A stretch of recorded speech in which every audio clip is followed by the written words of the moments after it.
Russian forces have retreated from Kyiv, leaving behind them a horrifying evidence, and you've seen it, you reported it, your folks. And by the way, I don't say this often, but I think we should give enormous credit to the folks with your agencies that are on the ground in Ukraine, in these spots, and they're really, I've spoken to several of them, we owe them. But uncovering these evidences of their atrocities and war crimes against Ukrainian people is so clear to the whole world now. Now they've launched and refocused their campaign to seize new territory in eastern Ukraine. And we're in a critical window now of time where they're going to set the stage for the next phase of this war. And the United States and our allies and partners are moving as fast as possible to continue to provide Ukraine the forces that they need, the weapons they need, the equipment they need, their forces need to defend their nation. Last week, I signed an $800 million package of security assistance to Ukraine that included new capabilities like artillery systems and armored personnel carriers, equipment that is responsive to Ukraine's needs and tailored to support the intensified fighting in the Donbas region, which is a different war than in other places because both topographically it's different. It's flat, it's not in the mountains, and it requires different kinds of weapons to be more effective. Today, I'm announcing another $800 million to further augment Ukraine's ability to fight in the east, in the Donbas region. This package includes heavy artillery weapons, dozens of howitzers, and 144,000 rounds of ammunition to go with those howitzers. It also includes more tactical drones. In the past 2 months, we've moved weapons and equipment to Ukraine at record speed. We've sent thousands of anti-armor and anti-missile helicopters, drones, grenade launchers, machine guns, rifles, radar systems. More than 50 million rounds of ammunition had already been sent. The United States alone has provided 10 anti-armor systems for every one Russian tank that's in Ukraine, a 10-to-1 ratio. We're sharing and will continue to share significant timely intelligence with Ukraine to help defend them against Russian aggression. And on top of this, these direct contributions from the United States, we're the outfit facilitating the significant flow of weapons and systems to Ukraine from other allies and partners around the world, like the S-300 long-range anti-aircraft systems that Slovakia recently transferred to Ukraine. We are getting them in there. We won't always be able to advertise everything that our partners are doing to support Ukraine and fight for freedom, but to modernize Teddy Roosevelt's famous advice, sometimes we will speak softly and carry a large javelin, because we're sending a lot of those in as well. You know, but we're not sitting on the funding that Congress has provided for Ukraine. We're sending it directly to the front lines of freedom, to the fearless and skilled Ukrainian fighters who are standing in the breach. You got to admit, must be amazed at the courage of this country, the resolve that they're showing, not just their military, but the average citizen, men and women, young men, young women as well. It's, you know, the sustained and coordinated support of the international community, led and facilitated by the United States, is a significant reason why Ukraine is able to stop Russia from taking over their country thus far. Every American taxpayer, every member of our armed forces can be proud of the fact that our country's generosity and the skill and service of our military helped arm and repel Russia's aggression in Ukraine, to beat back Putin's savagery that tried to seize Ukraine's capital and wipe out Ukraine's government. The Battle of Kyiv was a historic victory for the Ukrainians. It was a victory for freedom, won by the Ukrainian people with unprecedented assistance by the United States and our allies and our partners. Now we have to accelerate that assistance package to help prepare Ukraine for Russia's offensive that's going to be more limited in terms of geography, but not in terms of brutality. Not in terms of brutality. Combined with our recent drawdowns, it will ensure a steady flow of weapons and equipment into Ukraine over the next few weeks. However, with this latest disbursement, I've almost exhausted the drawdown authority I have that Congress authorized for Ukraine in a bipartisan spending bill last month. In order to sustain Ukraine for the duration of this fight, next week I'm going to have to be sending to Congress a supplemental budget request to keep weapons and ammunition flowing without interruption the brave Ukrainian fighters who continue to deliver economic assistance to the Ukrainian people. My hope is, and my expectation is, Congress would move and act quickly.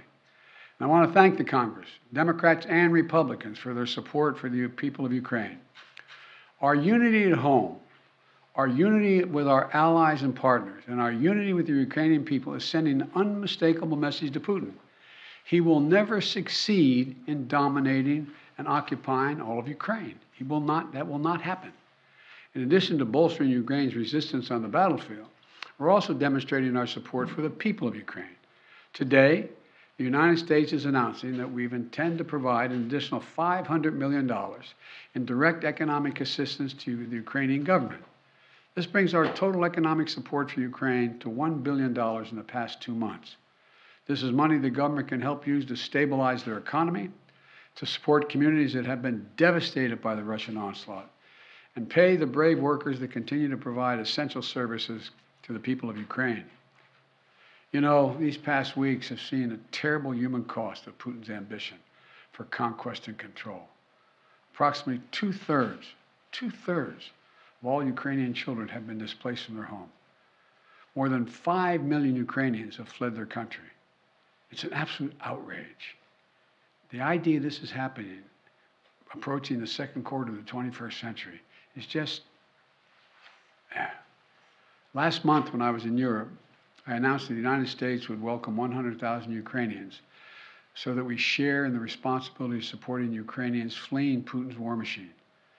We've already welcomed tens of thousands of Ukrainians to the United States, and today I'm announcing a program, Unite for Ukraine, a new program to enable Ukrainians seeking refuge to come directly from Europe to the United States. This new humanitarian parole program will complement the existing legal pathways available to Ukrainians, including immigrant visas and refugee processing. It will provide an expedient channel for secure legal migration from Europe to the United States for Ukrainians who have a U.S. sponsor, such as a family or an NGO. This program will be fast, it will be streamlined, and will ensure the United States honors its commitment to go to the people of Ukraine and need not go through our southern border.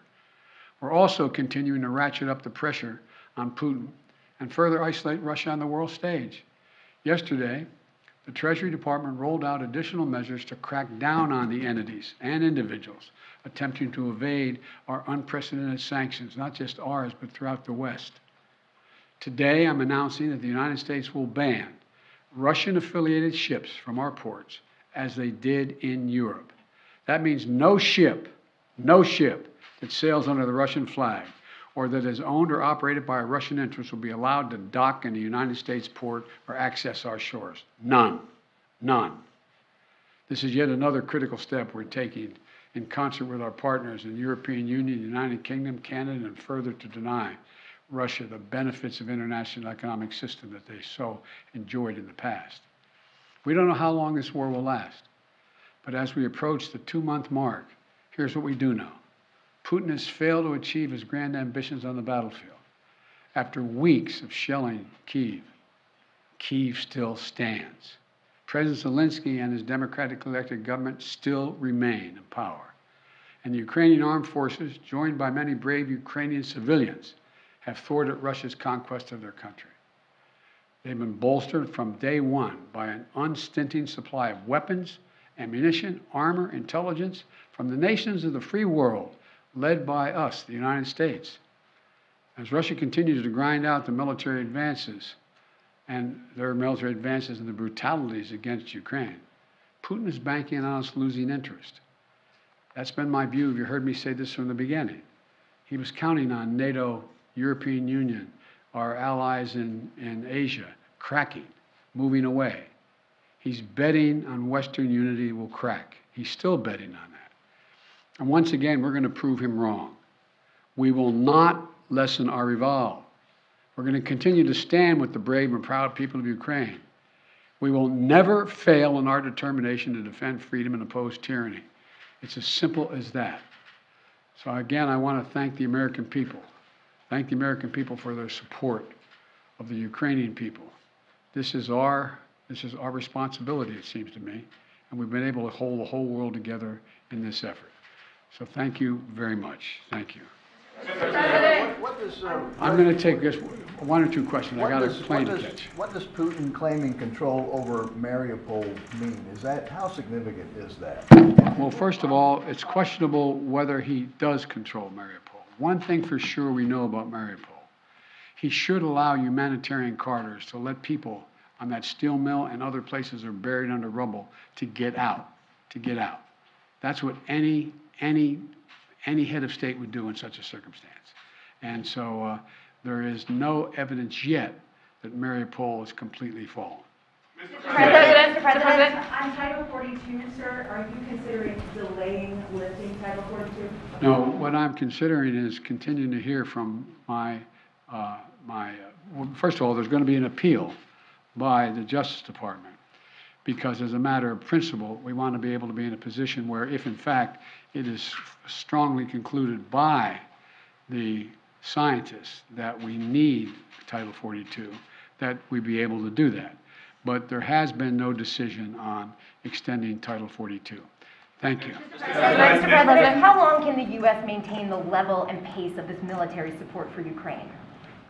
Well, we have the capacity to do this for a long time. The question is, are we going to continue to maintain the support of the international community and keep the pressure on Putin to prevent him from overrunning the country, number one, and number two, make sure we continue to maintain the economic sanctions, which over time, and we're beginning to see it, are devastating their economy and their ability to move forward. So the most important thing right now is maintain the unity. So far, so good. Thank you very much.